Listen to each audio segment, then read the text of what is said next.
we have partnered with Sri Rapid here in India, and they have made significant investments in terms of infrastructure. So we have got a customer innovation center only for plastic printers, wherein the customers can come, validate their business models, redesign parts, try out different materials, and when they are confident that this is something that will really work, then they can take the plunge.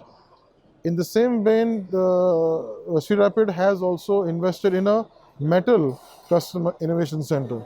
So we have a DMP Flex 350 over here, and that will really help customers understand the complexities of metal printers, and then we can help them in their metal additive manufacturing journey. So this is the change that we are effecting from within. Instead of just showing up at the trade show booths like this and saying all kinds of nice things, the change is the customers actually want to see things happen on their own, with their designs, with their processes.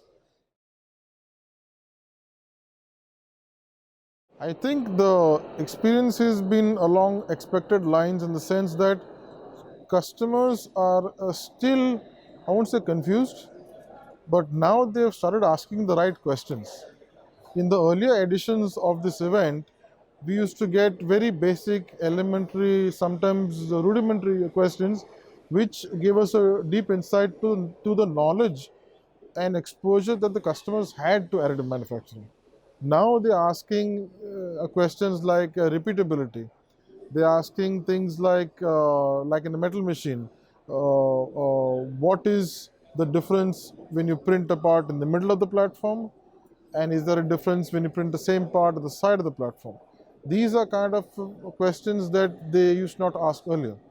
So it's very comforting to be asked questions like this, because this shows that the maturity in the field is setting in.